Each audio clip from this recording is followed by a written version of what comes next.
Welcome to RJVN channel. ಇವತ್ತು ನಾನು ನಿಮಗೆ ಮೆಂತ್ಯ ಸೊಪ್ಪಿನಿಂದ ಹೇಗೆ ಒಂದು ಬಾತನ್ನು ಮಾಡೋದು ಅಂತ ಹೇಳ್ಕೊಡ್ತೀನಿ.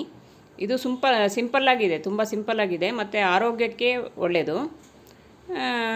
ನಾವು ಇದನ್ನು ಮಕ್ಕಳಿಗೆ ಬಾಕ್ಸ್ಗೆ ಮತ್ತು ಆಫೀಸ್ಗೆ ಹೋಗೋರಿಗೆ ಇದನ್ನೇ ನಾವು ಟಿಫನ್ ಥರ ಮಾಡಿಕೊಟ್ರೆ ಅದು ಆರೋಗ್ಯಕ್ಕೂ ಒಳ್ಳೆಯದು. ಈಗ ಬೇಸಿಗೆ ಕಾಲ, ಮೆಂತ್ಯ ಭಾಳ ತಂಪು. ಈಗ ನಾನು ನೆಕ್ಸ್ಟು ಅದನ್ನು ಕಟ್ ಮಾಡಿ ಹೇಗೆ ಮಾಡೋದು ಅಂತ ಹೇಳ್ಕೊಡ್ತೀನಿ. ಈಗ ನಾನು ಮೆಂತ್ಯ ಸೊಪ್ಪನ್ನ ಮೊದಲು ಚೆನ್ನಾಗಿ ತೊಳ್ಕೊಂಡು ಆಮೇಲೆ ಕಟ್ ಮಾಡಿ ತಿರ್ಗಾನು ಕಟ್ ಮಾಡಿದ್ಮೇಲೆ ಇನ್ನೊಂದು ಸತಿ ತೊಳ್ಕೊಂಡು ಒಗ್ಗರಣೆ ಹಾಕೋಕ್ಕೆ ರೆಡಿ ಮಾಡಿ ಇಟ್ಕೊಂಡಿದ್ದೀನಿ. ಈಗ ನೆಕ್ಸ್ಟು ಏನು ಅಂತ ನೋಡೋಣ. ಈಗ ನಾನು ಮೆಂತ್ಯ ಸೊಪ್ಪನ್ನು ಹುರ್ಕೊಳ್ಳೋಕ್ಕೆ ಎಣ್ಣೆ ಹಾಕೋತಾ ಇದ್ದೀನಿ. ಒಂದು 3-4 ಸ್ಪೂನ್ ಎಣ್ಣೆ ಹಾಕೊಳ್ಳಿ. ಇದು ಚೆನ್ನಾಗಿ ಕಾದ್ಮೇಲೆ ಅದಕ್ಕೆ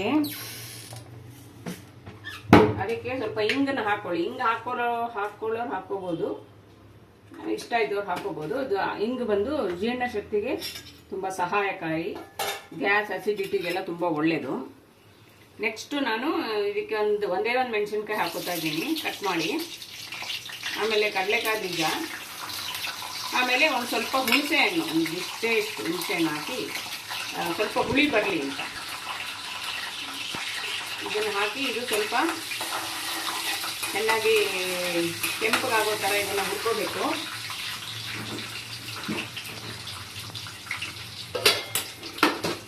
ಇದಕ್ಕೆ ಸ್ವಲ್ಪ ಸಾಸಿವೆ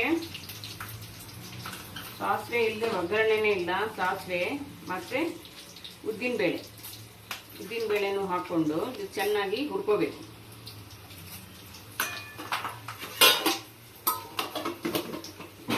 ಇವಾಗ ಇದನ್ನು ನಾನು ಹುರಿತಾ ಇದ್ದೀನಿ.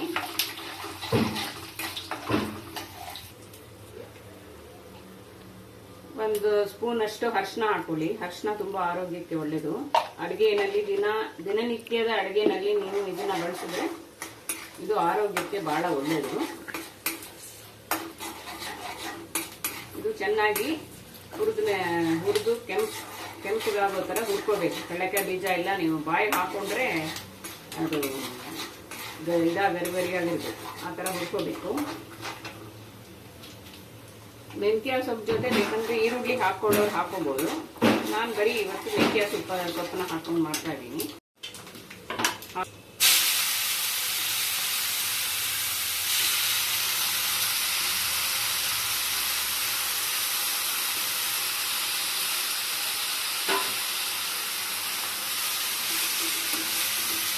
ಮೆಂತ್ಯ ಸೊಪ್ಪು ಸ್ವಲ್ಪ ಎಣ್ಣೆಯಲ್ಲಿ ನೀವು ಎಷ್ಟು ತೊಗೊಂಡ್ರೂ ಅದು ಇದಾಗ್ಬಿಡುತ್ತೆ, ಚೆನ್ನಾಗಿ ಬೆಂದೋಗಿ ಕಡಿಮೆ ಕ್ವಾಂಟಿಟಿ ಆಗಿಬಿಡುತ್ತೆ ಸೊಪ್ಪು.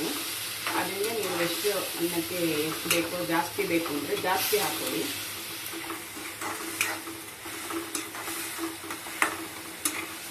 ನಾನು ಸ್ವಲ್ಪ ಒಂದು ಚಿಕ್ಕ ಪಾವು ಅನ್ನಕ್ಕೆ ನಾನು ಮಾಡ್ಕೊಳ್ತಾ ಇದ್ದೀನಿ. ಅದಕ್ಕೋಸ್ಕರ ನಾನು ಸ್ವಲ್ಪ ಹಾಕಿದ್ದೀನಿ. ಒಂದು 2 ಪಾವ್ ಅಕ್ಕಿ 3 ಪಾವ್ ಹಾಕೊಂಡ್ರೆ ಚೆನ್ನಾಗಿ ಜಾಸ್ತಿ ಹಾಕಿ. ನಾನು ಇದು ಸ್ವಲ್ಪ ಹಾಕ್ಕೊಂಡಿದ್ದೀನಿ, ಒಂದು ಕಟ್ಟಷ್ಟು ಹಾಕ್ಕೊಂಡಿದ್ದೀನಿ.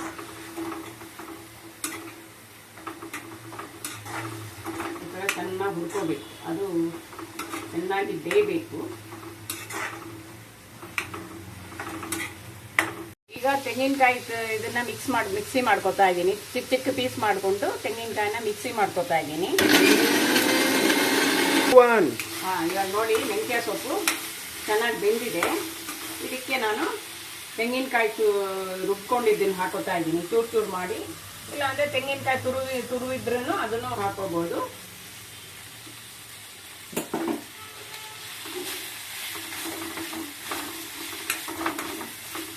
ತೆಂಗಿನಕಾಯಿ ಹಾಕಿದ್ರೆ ಭಾಳ ರುಚಿಯಾಗಿರುತ್ತೆ. ಎಲ್ಲದಕ್ಕೂ ತೆಂಗಿನಕಾಯಿ ಬಳಸ್ಬೋದು, ಅದು ಆರೋಗ್ಯಕ್ಕೂ ಒಳ್ಳೆಯದು. ಕೊಲೆಸ್ಟ್ರಾಲ್ ಲೆವೆಲ್ನ ಕಡಿಮೆ ಮಾಡುತ್ತೆ ಅಂತ ಹೇಳ್ತಾರೆ. ಇವಾಗ ನಾನು ಒಂದು 3 ಸ್ಪೂನ್ ಅಷ್ಟು ಉಪ್ಪನ್ನ ಹಾಕೋತಾ ಇದ್ದೀನಿ. ಚಿಕ್ಕ ಸ್ಪೂನಲ್ಲಿ ಹಾಕೊಂಡಿರೋದು, ಬೇಕಂದರೆ ಇನ್ನೊಂದು ಸ್ಪೂನ್ ಹಾಕೋಬಹುದು. ದಯವಿಟ್ಟು ಎಲ್ಲರೂ ಪಿಂಕ್ ಸಾಲ್ಟನ್ನ ಅಡುಗೆನಲ್ಲಿ ಯೂಸ್ ಮಾಡಿ, ಅದು ಆರೋಗ್ಯಕ್ಕೆ ಒಳ್ಳೆಯದು. ಈಗ ಸ್ವಲ್ಪ ಹುರ್ಕೊಳ್ಳೋದು, ತಿರ್ಗಾ ಹುರ್ಕೊಳ್ಳಿ.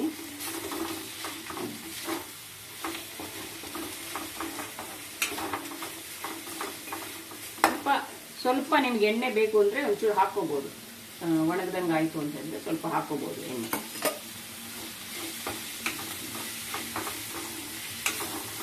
ಈಗ ನೆಕ್ಸ್ಟ್ ಏನು ಮಾಡಬೇಕು ಅಂದರೆ ಒಂದು 2 ಸ್ಪೂನ್ ಅಷ್ಟು ವಾಂಗಿಬಾತ್ ಪೌಡರ್. ನಿಮ್ಮ ಮನೆಯಲ್ಲಿ ವಾಂಗಿಬಾತ್ ಪೌಡರ್ ನೀವೇ ಮಾಡ್ಕೊಂಡಿರೋದು ಅಥವಾ ಅಂಗಡಿಯಿಂದ ತಂದಿರೋದು ಯಾವ್ದಾರನ ಹಾಕ್ಬೋದು. ನಾನು ಇದಕ್ಕೆ ಒಂದು 3-4 ಸ್ಪೂನ್ ಅಷ್ಟು ಹಾಕ್ತೀನಿ. ನಾನು ಸ್ವಲ್ಪ ಖಾರ ಕಡಿಮೆ ಇರೋದ್ರಿಂದ ನಾನು 4 ಸ್ಪೂನ್ ಹಾಕೋತೀನಿ.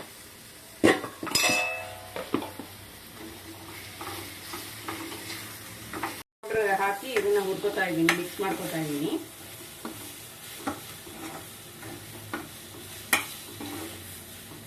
ಇದೆಲ್ಲ ಚೆನ್ನಾಗಿ ಮಿಕ್ಸ್ ಆದಮೇಲೆ ಏನು ಮಾಡಬೇಕು ಅಂದರೆ ಅನ್ನನ ಹಾಕಿ ಕಲಿಸ್ಕೊಡ್ಬೇಕು. ಸಿಮ್ಮನಾಗಿ ಮಾಡ್ಕೊಂಡ್ಬಿಡಿ ಇದನ್ನ ಸ್ಟವ್ನ.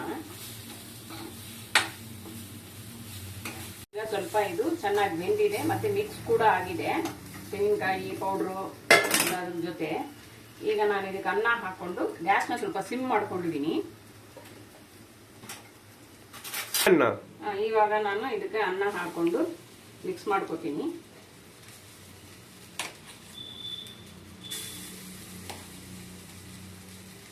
ಇದಕ್ಕೆ ನಾನು ಎಷ್ಟು ಇದು ಸೊಪ್ಪಿಂದು ಪಲ್ಯ ಇದೆಯಲ್ಲ ಅದಕ್ಕೆ ಎಷ್ಟು ಬೇಕೋ ಅಷ್ಟು ಹಾಕೋಬೇಕಾಗುತ್ತೆ. ಅದು ಕಣ್ಣಲ್ತೆ, ಅದು ಇಷ್ಟು ಅಂತ ಹೇಳೋಕ್ಕಾಗಲ್ಲ, ನಿಮಗೆ ಗೊತ್ತಾಗುತ್ತೆ. ಎಷ್ಟು ಬೇಕೋ ಅಷ್ಟು ಹಾಕೊಂಡು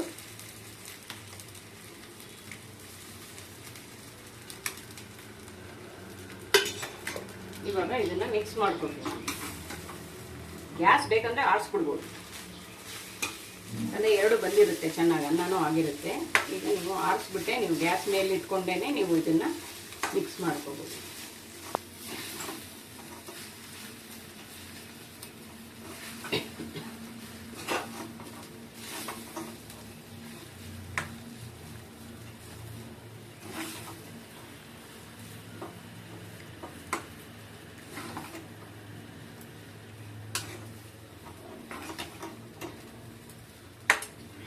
ರೆಡಿಯಾಗಿದೆ. ಮತ್ತೆ ಇದು ತುಂಬ ಒಳ್ಳೆಯದು, ಪೌಷ್ಟಿಕವಾದ ಒಂದು ತಿಂಡಿ ಅಂತಲೇ ಹೇಳ್ಬೋದು.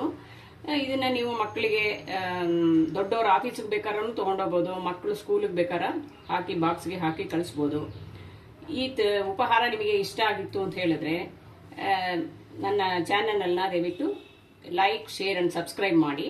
ಇದೇ ಥರ ನಾನು ಇನ್ನು ಮುಂದೆ ಒಳ್ಳೆ ಆರೋಗ್ಯಕರವಾದ ಒಂದು ತಿಂಡಿ ಅಥವಾ ಅಡುಗೆಯನ್ನು ತೋರಿಸ್ಕೊಡ್ತೀನಿ. ಧನ್ಯವಾದಗಳು ವೀಕ್ಷಕರೇ.